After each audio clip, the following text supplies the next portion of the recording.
Allison Parker, 32, CEO of Elite Aviation Solutions. That is what my business card says, but to my parents, I am just their failure of a daughter who could not follow the family consulting legacy. For 10 years, they have told everyone about their disappointment, while I quietly built my company into a multi-million-dollar private jet service. Today, fate has a surprise for them. They are boarding my most luxurious aircraft with their biggest client. They have no idea I am the owner. Their champagne glasses will not survive what happens next. Before I continue my story, let me know where you are watching from, and hit that subscribe button if you enjoy real-life comeback stories. I grew up in Brookline, an affluent suburb just outside Boston, where success was measured by the size of your home and the prestige of your career. My parents, Harold and Eleanor Parker, ran Parker Consulting Group, a management consulting firm that specialized in corporate restructuring. Our 5-bedroom colonial-style house was immaculate, filled with expensive furniture that was more for show than comfort. From my earliest memories, there was an understanding that I would someday take over the family business. "Allison, pay attention to how your father handles this call," my mother would say, pulling me into the home office when I was just 7 years old. "Someday you will need these skills when you run the company." While other kids spent weekends at soccer practice or ballet lessons, I sat through mock business meetings and etiquette training. My childhood bookshelf contained more business strategy books than storybooks. Every achievement was merely a stepping stone toward the predetermined future my parents had mapped out.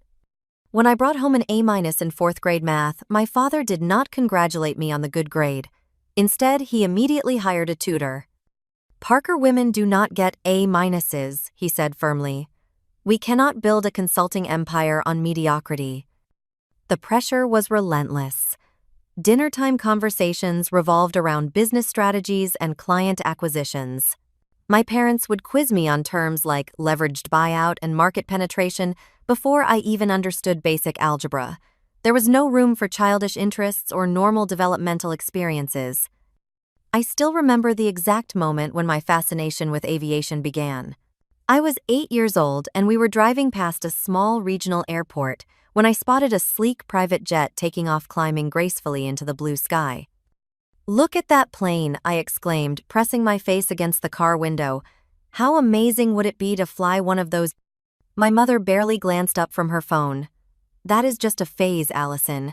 Besides, pilots are just glorified bus drivers for the wealthy. You are meant for greater things."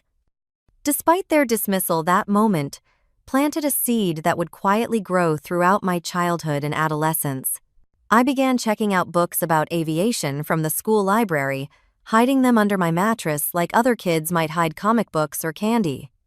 By high school, the tension between my genuine interests and my parents' expectations had become nearly unbearable. I dutifully enrolled in all the business and economics courses my parents approved of, maintaining the perfect GPA they demanded. But in secret, I devoured aviation magazines and books, learning everything I could about the industry that fascinated me. When I was 16, I met Sarah, whose father, Captain Thomas Wilson, was a commercial airline pilot. He noticed my interest and would sometimes tell me stories about his flights and the mechanics of aviation. Those conversations were like water in a desert for me. "You have a good mind for this industry," he told me once. "Have you ever considered aviation management? There are excellent programs that combine business skills with aviation expertise." That conversation changed everything for me. I suddenly saw a potential path that might satisfy both my interests and my business-oriented upbringing. I began researching aviation business programs in earnest, feeling hopeful for the first time in years. My parents discovered my research one evening during my senior year of high school. My father had borrowed my laptop to check some figures and found my browser history full of aviation school websites. The argument that followed was explosive. My father paced our pristine living room, face red with anger, while my mother sat rigid on the edge of the sofa, her disappointment perhaps even more cutting than his rage. "We have invested everything in preparing you for a serious career," my father shouted, "and you want to throw it all away on some juvenile fantasy about airplanes." "It is not about the planes," I tried to explain. Aviation is a complex, growing industry with real business opportunities. My mother shook her head slowly. Darling Janet Thompson from the country club told me her daughter just got accepted to Harvard Business School. Meanwhile, you want to waste your education becoming what? A glorified travel agent. That comparison to others was a constant refrain in our household. The children of their colleagues and friends were always held up as shining examples I was failing to match. Janet Thompson's daughter. Richard Wilson's son, who was interning at Goldman Sachs. The Henderson's twins, who were both National Merit Scholars. I felt invisible unless I was perfectly aligned with my parents' vision. During holiday gatherings, they would proudly introduce their colleagues' children and their accomplishments, while I stood silently by my own interests and achievements unmentioned. The breaking point came when college acceptance letters arrived. I had applied to my parents' alma mater for business, as expected, but also secretly to several programs with aviation management components.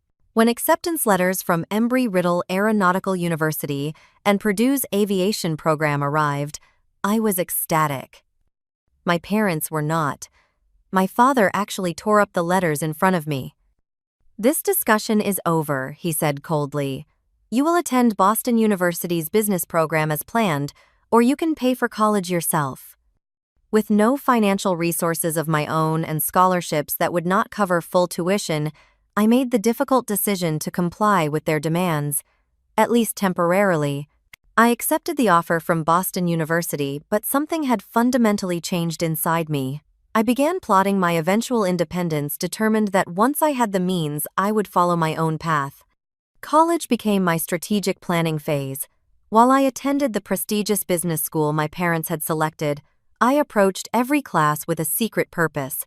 Finance courses were not just about corporate balance sheets, but potential aviation company funding models. Marketing classes became laboratories for developing aviation service concepts. Every economics principle was filtered through the lens of how it might apply to the aviation industry. I deliberately selected electives that would support my hidden goals: logistics management, transportation economics, and international business regulations. My parents viewed these choices as sensible additions to a consulting career, never suspecting they were puzzle pieces in an entirely different picture I was assembling. The true game changer was meeting Professor James Wright in my junior year. Before academia, he had been an executive at a major airline for 20 years. After a guest lecture, I lingered behind to ask questions, and our conversation extended well past dinner time. "You understand the aviation business model better than most industry veterans, I know," he remarked, studying me curiously. "Why are you not in our aviation management track?" When I explained my situation, he nodded thoughtfully. "Family expectations are powerful forces, but ultimately, you must live with the consequences of choices made to please others." Professor Wright became my unofficial mentor, directing me toward resources, introducing me to industry contacts, and even helping me secure an internship with a regional airline during summer break. I told my parents it was a corporate strategy position at a transportation company, which was technically true if significantly understated. By graduation day, I had earned my business degree summa cum laude exactly as my parents had demanded. What they did not know was that I had also built a small but valuable network of aviation industry contacts and accumulated specialized knowledge that would serve my true ambitions. The partnership agreement from my parents' firm arrived in a heavy cream envelope 2 weeks after graduation. The offer was generous by any standard: a junior partnership track, substantial starting salary, and clear path to eventually taking over the family business. On the same day, I received a considerably more modest offer from Atlantic Regional Airlines for an entry-level operations position. The salary was barely 1/3 of what my parents' firm offered. I scheduled dinner with my parents at their favorite upscale Boston restaurant, dressed in the conservative business attire they approved of. They were already ordering champagne when I arrived, confident in celebrating my entry into the family business. To the newest Parker consultant, my father toasted prematurely, raising his glass. I took a deep breath. "I need to tell you both something important. I have accepted a position with Atlantic Regional Airlines in their operations department. The champagne glass froze midway to my mother's lips. You have done what? For the next hour, I weathered their reactions: disbelief, anger, manipulation, and finally cold disappointment. My father called me ungrateful. My mother suggested I was having some kind of breakdown. They reminded me of all they had invested in my education and preparation. This is not a rejection of you, I tried to explain. This is me following a career path that actually excites me. It is a phase, my father declared dismissively. When you are tired of working at that glorified bus station, our door will be open. Eventually, you will come to your senses. I moved out of my parents' guest house the following weekend, loading my modest belongings into my car, while my mother watched silently from the kitchen window. I found a small one-bedroom apartment near the airport, with a view of the runways rather than the manicured lawns of Brookline. The next 2 years were a crash course in aviation operations. I started in customer service, learning the business from the ground up. Every spare moment was spent observing other departments, asking questions, volunteering for additional projects. While my former classmates were taking luxury vacations with their banking bonuses, I was working overtime and holidays, absorbing everything I could about flight operations, crew scheduling, maintenance requirements, and regulatory compliance.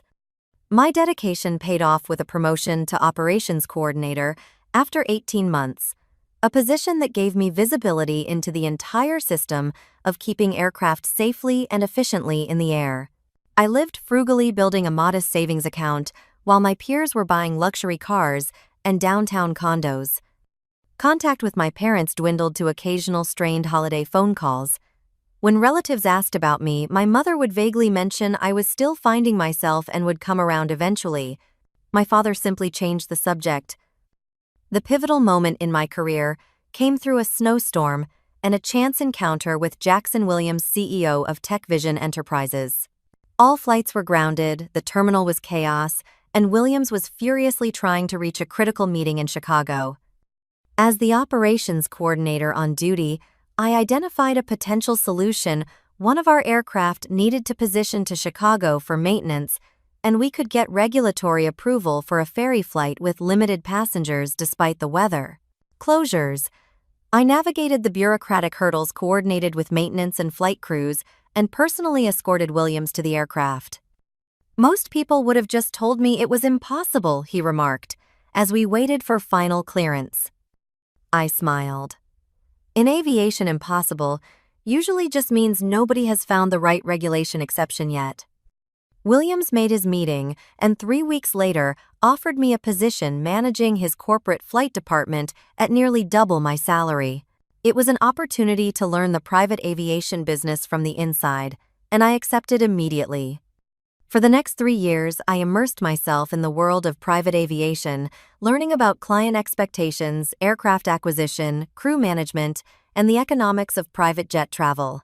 I built relationships with fixed-base operators, maintenance facilities, catering companies, and industry vendors. I observed the inefficiencies and opportunities in the market, quietly taking notes and forming plans. After settling into my new career, I made one more attempt at sharing my success with my parents. I invited them to dinner at a neutral restaurant, bringing a portfolio showcasing my accomplishments, my executive title responsibilities, managing a fleet of 3 aircraft, and testimonials from satisfied executives. My mother glanced at the materials with a distracted air.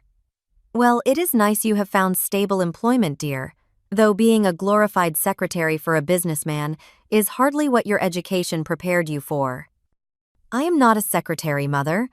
I manage a multi-million-dollar aviation operation with a team of 20 professionals. My father waved dismissively. The offer to join the family business still stands. We have had an exceptional year, and our client list now includes 3 Fortune 100 companies. That is real business experience. I left early that night, finally accepting a painful truth: my parents might never acknowledge the legitimacy of my chosen path. Their approval, which I had sought for so long, might never come. If I was going to find fulfillment, it would need to be on my own terms without their validation. The idea for Elite Aviation Solutions began forming during my time with TechVision's flight department. I noticed recurring complaints from Williams and his executive team about traditional charter companies' lack of transparency in pricing, inconsistent service quality, rigid scheduling requirements, and poor communication. Meanwhile, many aircraft owners were struggling to offset ownership costs during periods their planes sat idle. I began sketching a business model for a more flexible, transparent approach to private aviation, a service that would combine the consistency of owned aircraft with the flexibility of charter, all wrapped in exceptional customer service, cutting-edge technology. For 6 months, I spent every evening and weekend refining my business plan, running financial projections, and researching regulatory requirements. I lived on coffee and determination, often working until 2 or 3 in the morning before grabbing a few hours of sleep and heading to my day job.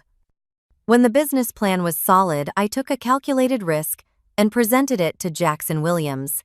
He reviewed it methodically, asking pointed questions that tested every assumption and projection. The aviation business eats startups for breakfast, he warned. But this addresses real pain points I experience regularly. What do you need to get started? With Williams as my first angel investor contributing $500,000 and my own savings of $70,000, Elite Aviation Solutions was born. I leased a small office at Bedford Regional Airport, gave notice at TechVision, and took the terrifying leap into entrepreneurship. The early days were brutal. Our first aircraft lease agreement fell through 3 days before signing when the owner received a better offer from a competitor. I learned a competitor had quietly suggested to the aircraft owner that my youth and gender made me a risky business partner. Banking issues delayed our initial financing for nearly 6 weeks, forcing me to defer my own salary. I worked 18-hour days, sleeping on an uncomfortable couch in my office 3 or 4 nights a week to save commuting time and focus entirely on getting the business off the ground. My small team of 5 employees, most of whom had followed me from previous positions, agreed to reduced salaries in exchange for future equity, demonstrating a faith in my vision that still humbles me to this day. Just when we secured our first aircraft and launched service, our inaugural client canceled their contract after corporate restructuring eliminated their executive travel budget. We were suddenly left with aircraft payments and no revenue, coming dangerously close to bankruptcy before we had completed our first quarter. Our first real breakthrough came when the CEO of a mid-sized tech company needed urgent transportation after a major airline canceled his flight to a crucial meeting. Every other charter company in the region was booked, but we had availability. Despite our small operation, I personally oversaw every detail of the flight, from the catering that matched his dietary preferences to the ground transportation waiting at his destination. Not only did he make his meeting, but he signed a 6-month contract with us the following week.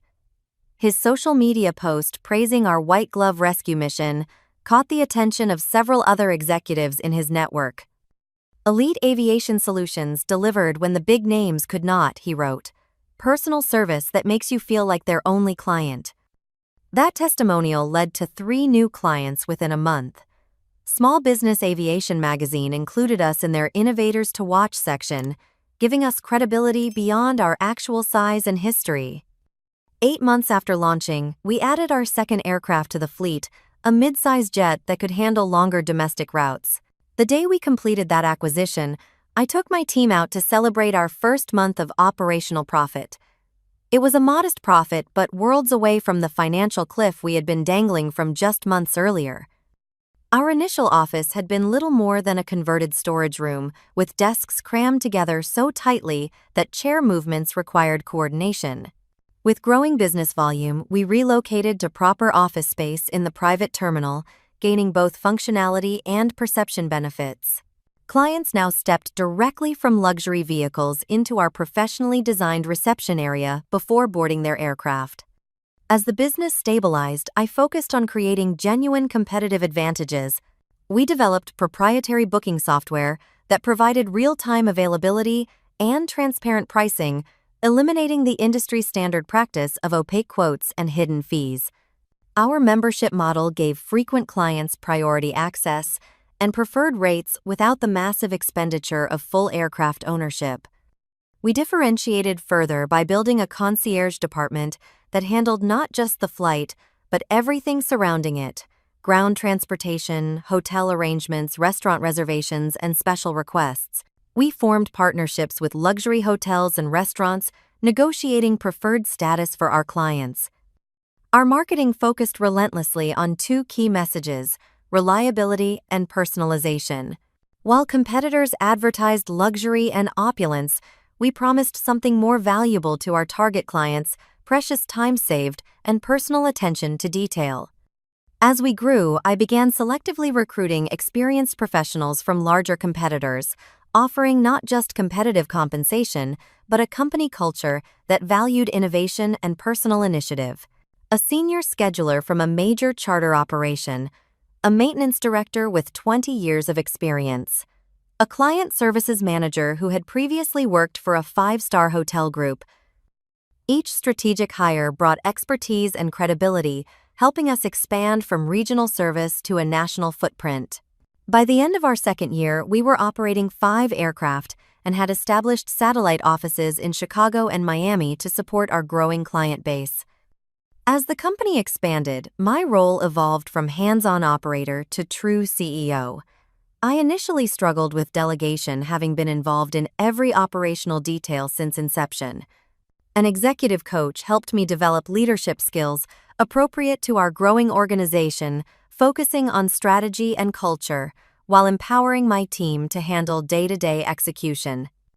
I began accepting speaking engagements at industry events, initially terrified of public speaking, but recognizing the importance of building both the company brand and my personal credibility as a leader.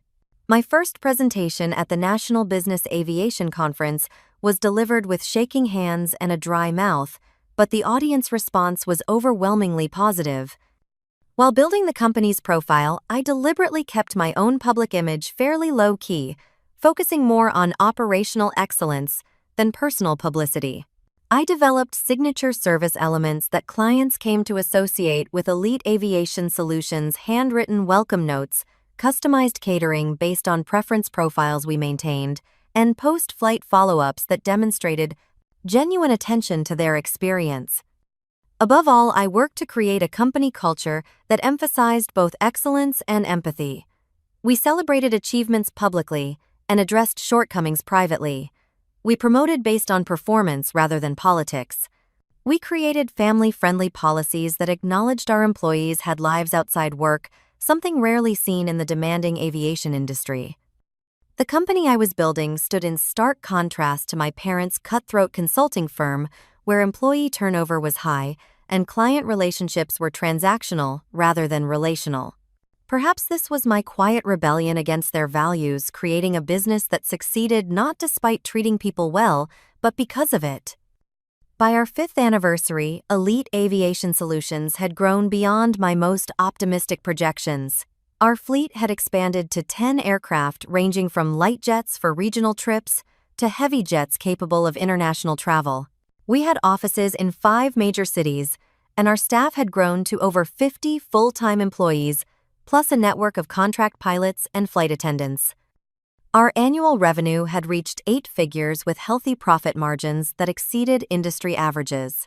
The National Aviation Business Association awarded us their Service Excellence Award, and Business Aviation Monthly featured our company in a cover story titled "The New Standard in Private Aviation." The crowning achievement of that year was purchasing our first company-owned aircraft, rather than leasing a tangible asset that represented financial stability and growth potential. We moved our headquarters to a standalone building at the airport, with our company logo prominently displayed, a far cry from the converted storage room where we had started.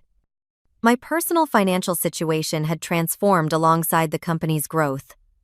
After years of frugal living, I purchased a luxury condominium in downtown Boston, with floor-to-ceiling windows overlooking the harbor. I finally paid off my student loans, completely, nearly 7 years after graduation. For the first time, I could afford occasional vacations, though I rarely took them, still driven by the same work ethic that had built the company. I established a modest investment portfolio, with the help of a financial advisor focusing on long-term security rather than flashy returns. Remembering my own struggles to enter the aviation field, I created a small foundation providing scholarships and mentorship for young women interested in aviation careers. The Regional Business Journal included me in their 40 Under 40 list of successful entrepreneurs, featuring a professional photograph of me standing beside one of our aircraft. I still flew commercial occasionally when traveling for personal reasons, a practice that kept me grounded and in touch with the passenger experience from the other side. Meanwhile, my parents' consulting business had also expanded, opening international offices in London and Singapore. Their client roster included multinational corporations, and their reputation in business circles had never been stronger. They were featured regularly in business publications and invited to speak at prestigious conferences. Yet, despite my objective success, the disconnect with my family remained painful. Through a mutual acquaintance, I learned that my mother had described me as the family disappointment at a social function. A Christmas card they sent to extended family mentioned my father's recent industry award and my mother's charity board appointment, followed by disappointing news about Allison's career choices. At an industry conference where our paths unexpectedly crossed, I overheard my mother telling someone I worked at an airport, deliberately diminishing my role as founder and CEO of a multi-million-dollar company. When I invited my father to our company's 5th anniversary celebration, he declined without offering an explanation. My cousin Jennifer later told me that at a family wedding, my parents had told relatives I was struggling financially, despite clear evidence to the contrary. These continued dismissals hurt deeply, even as I rationally understood they said more about my parents than about me or my achievements. I made periodic attempts at reconciliation. Sending them our company newsletter with my CEO letter highlighted inviting them to our aircraft delivery ceremony, and sending congratulatory gifts when their firm won a prestigious industry award. I tried to maintain monthly phone calls sharing news of business successes and press coverage. Each attempt was met with the same pattern of dismissal or backhanded acknowledgement. When I mentioned our company's feature in Business Aviation Monthly, my mother suggested I was probably exaggerating my role in the company to the journalists. When I shared news of our expansion to the West Coast, my father merely asked if I had considered selling the company to a real aviation business now that it had grown. The emotional impact of this continued rejection was significant despite my professional success. I began working with a therapist to process the complex feelings of accomplishment mixed with lingering inadequacy. She helped me recognize patterns of seeking parental approval that still influenced my decisions and emotional responses. Your parents may never give you the validation you deserve, she told me during one particularly difficult session. Can you find peace with that possibility while still acknowledging your own achievements? I built a support network of close friends who became my chosen family people who celebrated my successes without qualification and supported me through challenges without judgment. I developed mentor relationships with other industry leaders, particularly women who had succeeded in male-dominated fields. Journal writing became a therapeutic practice, allowing me to process feelings of inadequacy that occasionally surfaced despite objective evidence of my success. Meditation helped manage the stress of running a growing company while navigating complicated family dynamics. Through this emotional work, I gradually built resilience and self-validation that depended less on external approval, even from the parents whose opinion had once meant everything to me.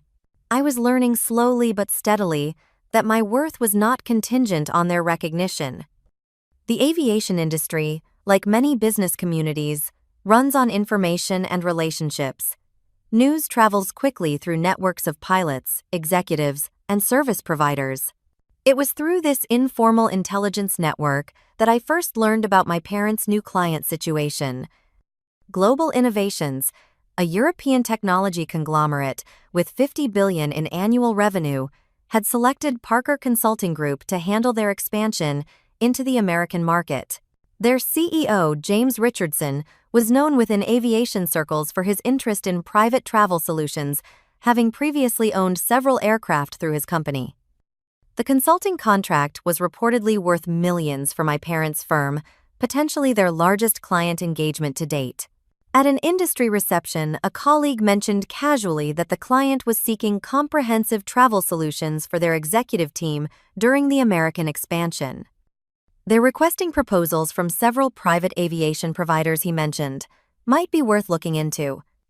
2 days later, our sales department received a formal request for proposal from Parker Consulting Group on behalf of Global Innovations.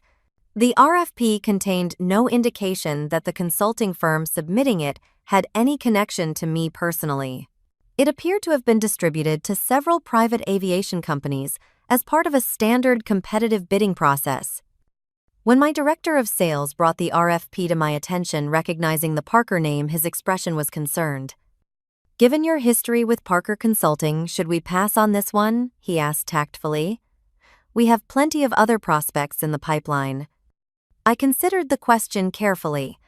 The professional response would be to recuse myself from the process due to the personal connection. The business opportunity was significant, but not critical to our continued success. Yet something deeper motivated my decision. "No," I replied finally. "This is an opportunity to demonstrate our service excellence on its own merits. Please prepare our standard proposal package with additional emphasis on our international capabilities and concierge services." I did not reveal my connection to the staff handling the proposal, wanting their work to remain unbiased by personal considerations. Our team developed a comprehensive service package that exceeded the RFP requirements while offering competitive value, presenting our company's strengths without specific tailoring based on my insider knowledge of the clients. 3 weeks later, we received notification that Elite Aviation Solutions had been awarded the contract. The deciding factors cited were our transparent pricing model, comprehensive service package, and strong customer testimonials. There was no indication that anyone at Parker Consulting Group or Global Innovations had made the connection between the company and myself. The first scheduled service under the new contract was a high-profile flight transporting James Richardson and his executive team, accompanied by my parents as their consultants, to an important meeting in Zurich, Switzerland. The stakes were high for both companies. I made the decision to personally oversee the service delivery. We selected our newest and most luxurious aircraft, a recently acquired Gulfstream G650, with custom interior and state-of-the-art amenities. I personally inspected the aircraft preparation, checking every detail from the cleanliness of the lavatory to the thread count of the linens. Our client services team researched Richardson's preferences based on information gathered from his previous private aviation usage. We learned he preferred specific Scottish single malt whiskey, enjoyed French press coffee rather than espresso, and appreciated classical music during boarding. His dietary preferences leaned toward protein-rich meals with minimal carbohydrates. We customized the catering accordingly, adding special touches beyond what the contract required: handmade chocolates from a boutique Swiss chocolatier as a nod to their destination. A selection of international newspapers delivered fresh the quired in morning of the flight, and a gift bag containing high-end travel accessories. The ground transportation was arranged at both departure and arrival points, with luxury vehicles scheduled to meet the aircraft and drivers, briefed on the itinerary and security protocols. We coordinated with the FBO in Zurich to ensure priority handling and expedited customs clearance upon arrival. As the day of the flight approached, I experienced increasing anxiety about the inevitable encounter with my parents. I scheduled an extra session with my therapist to prepare emotionally. "What is the worst-case scenario you are afraid of?" she asked. "That they will publicly undermine me in front of an important client," I admitted, "or that they will act as if my business is some cute hobby rather than a serious enterprise." We role-played different potential scenarios and responses, focusing on maintaining professional composure regardless of provocation. She helped me develop specific phrases I could use if the interaction became uncomfortable, and grounding techniques to manage anxiety in the moment. "Remember, you have built something substantial," she reminded me. "Nothing they say or do can take that away from you." I discussed the situation with my closest friend Stephanie, who had witnessed my journey from the beginning. She helped me prepare by playing my mother in various scenarios, some serious and some so exaggerated. We ended up laughing until tears came. Just be the CEO you are every day, she advised. Their opinion stopped being relevant the day you chose your own path. The night before the flight, I selected my outfit carefully, a tailored charcoal suit that projected professional authority without ostentation, accessorized with the subtle airplane cufflinks that had become something of a personal trademark among those who knew me well. I arrived at the terminal 3 hours before the scheduled departure, reviewing final preparations with the flight crew, catering staff, and ground team. We conducted a final inspection of the aircraft interior, verified the flight plan with the pilots, and confirmed the weather conditions along the route would be favorable. I gathered the service team for a brief meeting explaining that this client represented significant expansion potential without mentioning my personal connection. This is an opportunity to demonstrate why Elite Aviation Solutions sets the standard in private aviation, I told them. Let us show them what exceptional service truly means. As the scheduled arrival time approached, I positioned myself near the terminal entrance, outwardly calm but inwardly rehearsing my professional greeting and steeling myself for whatever reaction might come. Through the glass doors, I could see the black executive Mercedes pulling up to the curb. The moment of truth had arrived. The executive car door opened, and my father emerged, first impeccably dressed in his signature navy suit, with the gold tie pin he considered lucky for important meetings. My mother followed, elegant as always, in a tailored cream-colored suit and pearls. James Richardson, a tall man with silver hair and commanding presence, stepped out last, checking his phone as my parents flanked him on either side. From my partially concealed position, I could observe them without being immediately noticed. My mother's posture was perfect, as always, her practiced social smile firmly in place as she made small talk with Richardson. My father carried his leather portfolio, the same one he had carried to important meetings for as long as I could remember. As they approached the entrance, Richardson asked something I could not quite hear. My mother's response, however, carried clearly through the morning air. Our daughter, she is just a disappointment, honestly. Walked away from the family business to work at an airport, if you can believe it. Such wasted potential. Richardson looked thoughtful. My son did something similar. Became a wildlife photographer instead of joining our company. Took me years to appreciate he was following his passion. My mother's laugh was brittle. Well, I doubt taking airline reservations qualifies as a passion. They were steps away from the entrance now. I took a deep breath, straightened my shoulders, and stepped forward to meet them, extending my hand professionally. Good morning, Mr. Richardson. Welcome to Elite Aviation Solutions. I am Allison Parker, CEO and founder. We are delighted to be handling your transportation today. The series of expressions that crossed my parents' faces would have been comical under different circumstances. First confusion, then shock, followed by something between horror and disbelief.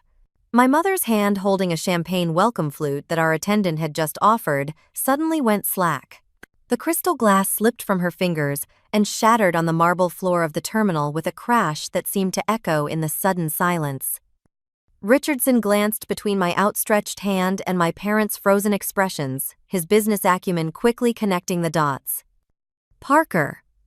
Wait, this is your daughter's company, he asked, turning toward my parents. My father attempted recovery, his voice uncharacteristically flustered. Yes, well, Allison has been involved with this service provider for some time now. A small operation she joined after college. Richardson turned back to me, ignoring my father's diminishment. Founder and CEO, impressive. How long have you been operating? We are celebrating our 6th year in business, I replied, maintaining my professional demeanor despite the tension crackling in the air. We currently operate a fleet of 12 aircraft with offices in 6 cities across the United States. 12 aircraft. Richardson raised his eyebrows, clearly impressed. That is substantial. And you built this from the ground up. My mother's face had flushed a deep crimson. A staff member quickly appeared with a dustpan and brush, efficiently clearing away the broken glass, while another brought a replacement champagne flute. I did, I confirmed. Would you like to see the aircraft before we depart our Gulfstream? G650 is our newest addition to the fleet, with a range that easily handles transatlantic flights and an interior designed for both productivity and comfort during long journeys. I would love that, Richardson replied with genuine interest. He turned to my parents, whose composed facades had completely crumbled. You must be incredibly proud. Building a successful aviation company in this competitive market is quite an achievement. My father cleared his throat. Yes, of course. Allison has always been determined. I smoothly transitioned the group toward the aircraft, walking slightly ahead with Richardson, while my parents followed in uncomfortable silence. As we approached the plane, its polished exterior gleaming in the morning sun, I could see Richardson taking in the Elite Aviation Solutions logo prominently displayed. The boarding stairs were positioned with a red carpet extending to the tarmac, and the uniformed flight crew stood at attention beside the entrance. The lead flight attendant Catherine greeted us warmly as we approached.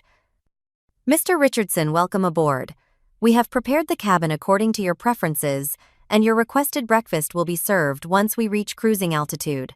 Is there anything special you would like before departure? Richardson smiled, clearly pleased with the personalized service. This is already exceeding expectations, thank you. I guided the group through the aircraft, highlighting the various features and amenities. The main cabin was configured with luxurious leather seating, exotic wood accents, and state-of-the-art communication systems. The aft section contained a private conference room and a separate sleeping area for long flights. Our connectivity systems allow for secure video conferencing and full internet capability throughout the flight, I explained. The satellite phone system can reach anywhere in the world, and we have included adapters for international power requirements at your destination. Throughout the tour, Richardson asked informed questions about the aircraft performance and service capabilities, while my parents remained uncharacteristically silent. My mother's eyes darted around the cabin, taking in the evident success of the company she had so recently dismissed. My father maintained a studied neutral expression, though I could see the muscle in his jaw working as he clenched his teeth.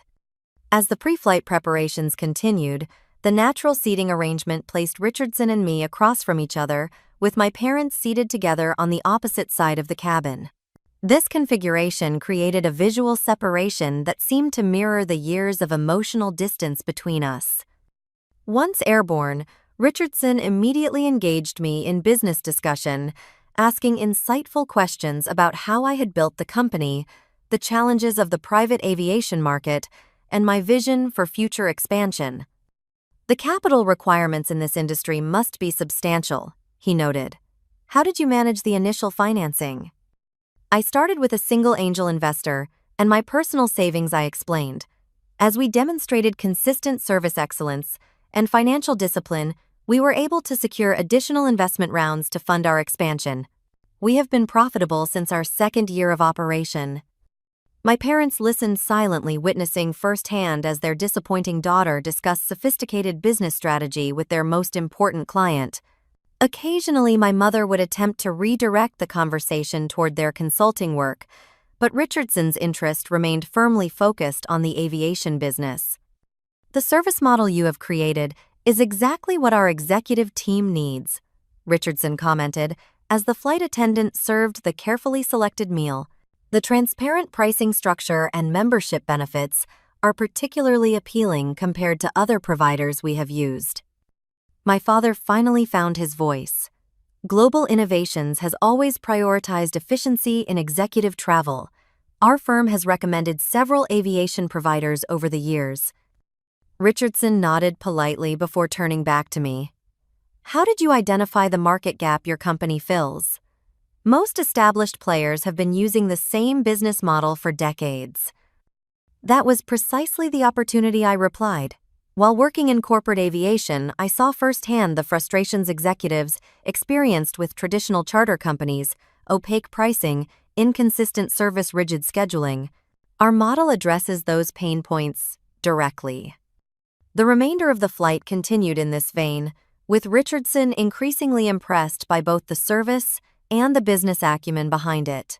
My mother attempted damage control, suddenly claiming they had always supported Allison's entrepreneurial spirit, a revision of history so dramatic I nearly choked on my water. My father, ever the strategic thinker, began positioning himself as a proud parent, making comments about how Parker women have always been determined and suggesting my business skills came from watching him negotiate deals throughout my childhood. I neither confirmed nor contradicted these sudden revisions to our family narrative, maintaining professional courtesy while inwardly marveling at the rapid adaptation. As we began our descent into Zurich, Richardson made his intentions clear. I would like to discuss expanding our contract to cover all of Global Innovation's North American executive travel, he said, and potentially explore options for our European operations as well. Your service model is exactly what we have been looking for. As we prepared for landing, I caught my mother staring at me with an expression I could not quite decipher. For the first time in my adult life, I saw something that might have been genuine respect in her eyes, though mixed with confusion and perhaps regret. The aircraft touched down smoothly at Zurich International Airport, taxiing directly to the private aviation terminal, where the ground transportation we had arranged was already waiting. As the passengers prepared to disembark, Richardson shook my hand firmly. "This was the most impressive private aviation experience I have had," he said. "I look forward to a long relationship between our companies." He turned to my parents. "You have an extraordinary daughter. Her business acumen clearly runs in the family, though she has applied it in her own unique way." As Richardson descended the stairs to the waiting vehicle, my parents lingered behind, clearly wanting to speak with me privately. The moment I had both anticipated and dreaded for years had finally arrived. After Richardson departed in the waiting luxury sedan, the private terminal suddenly felt cavernous, with just the three of us standing there. For perhaps the first time in my life, my parents seemed at a loss for words. My mother broke the silence first, her voice lacking its usual authoritative tone. "Allison, why did you never tell us about the scope of your company? We had no idea." "I tried, Mother, many times. I invited you to our company events, sent you our newsletters, called to share our milestones. You made it abundantly clear you were not interested." My father straightened his tie, visibly uncomfortable. "Well, now that we see the scale of your operation, perhaps we can help connect you with more clients from our network. Several of our associates could benefit from your services." The offer was so transparent in its sudden self-interest that I almost laughed. For years, they had dismissed my career as insignificant, and now seeing its success and influence, they wanted to position themselves as supporters and beneficiaries. "I appreciate the offer," I replied evenly, "but our client acquisition strategy is quite effective as it stands. We have a waiting list for our membership program and are actually becoming more selective about which clients we accept." My mother's expression shifted to one I recognized from childhood, the look she gave when recalculating her approach to get what she wanted. "We have always supported you, Allison, even when we did not understand your choices. Family businesses can take different forms after all." "That is not how I remember the last 6 years," I said calmly. "You called me a disappointment less than 2 hours ago, Mother, to your client's face." My father attempted to intervene. "In the heat of the moment, things are sometimes said that are not meant." "They were meant," I countered. "They have been meant for years. You have made your disapproval abundantly clear at every opportunity. You told our extended family I was struggling financially. You declined invitations to company milestones. You deliberately minimized my role when speaking to others." The years of accumulated hurt and frustration surfaced not in an emotional outburst, but in a calm recitation of facts they could not deny. For once, I was not seeking their approval or understanding. I was simply stating truth. "I built this company without your support or connections. I would have welcomed your encouragement, but I did not need it to succeed. Moving forward, I am open to a more respectful relationship, but I will not pretend the past did not happen." My mother's eyes glistened with what might have been tears, though her pride would never allow them to fall. My father looked suddenly older, the confident demeanor that had intimidated me throughout childhood now diminished. "We should discuss this further when we return to Boston," he suggested. "Perhaps over dinner at Morton's H.S. Cradoman." "I will consider it," I replied, neither accepting nor rejecting the overture. For now I need to return to my team. We have another client flight departing in 3 hours. I walked away without seeking further resolution, leaving them standing in the terminal. For the first time in our relationship, I was the one setting the terms of engagement. The shift in power was not lost on any of us. The business ramifications of that encounter were substantial and immediate. Within a week, James Richardson signed an expanded contract with Elite Aviation Solutions, tripling the scope of the original agreement to include all North American executive travel for global innovations. More significantly, he began referring other executives in his network, resulting in 5 new major clients within the month. The connection to Parker Consulting Group ironically benefited my parents' business as well. Their association with a cutting-edge aviation provider enhanced their image with clients seeking comprehensive business solutions. We maintained a strictly professional relationship in these overlapping business matters, with all communication handled through appropriate channels rather than personal contact. Our company expansion accelerated following this growth in our client base. We added 4 aircraft to our fleet within the next year, expanded our staff to over 70 employees, and opened 2 additional international offices. The profile of Elite Aviation Solutions rose considerably in the industry, with regular mentions in business publications and invitations to speak at aviation conferences. When we purchased a building for our new headquarters, complete with training facilities and a client lounge, it represented not just business success, but personal vindication. The company name displayed prominently on the facade was visible to aircraft taking off and landing at the airport, a daily reminder of how far we had come from that converted storage room. Personally, the confrontation triggered a complex emotional process. In the weeks that followed, I experienced a range of feelings: vindication, lingering, hurt, pride, and surprising moments of grief for the parental relationship I had never really had. My therapist helped me navigate these emotions, emphasizing that healing would be a process rather than an event. "You can acknowledge the hurt they caused, while still allowing the possibility of a changed relationship moving forward," she advised. "But that change must come from both sides." I shared the full story with only my closest friends, those who had supported me through the years of struggle and doubt. Their celebration of this moment of recognition meant more to me than any belated parental approval ever could. "You did not just prove them wrong," Stephanie told me over dinner as we discussed the encounter. "You succeeded on your own terms, creating something they could never have imagined."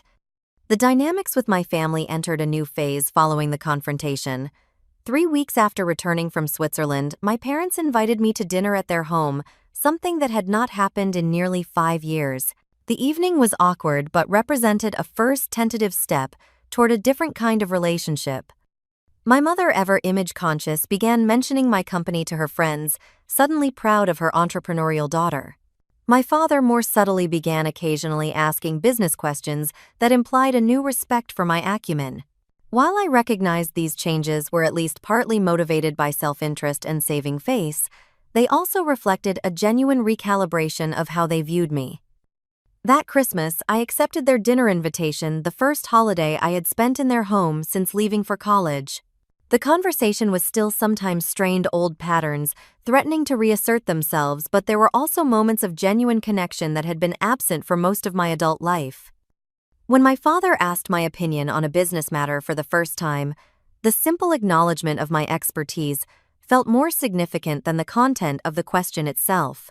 When my mother showed a magazine featuring Elite Aviation Solutions to her friend who stopped by for coffee, I glimpsed the parent-child pride that had been missing throughout my career. The relationship remained imperfect, likely always would be. Too much history existed to ever fully heal the wounds on either side. But we found a new equilibrium, a measured respect that, while not the warm family bond some might enjoy, represented significant progress from where we had been. The most profound impacts of this journey were the lessons it taught me about defining success on my own terms. I had built a company that reflected my values, rather than those inherited from my parents.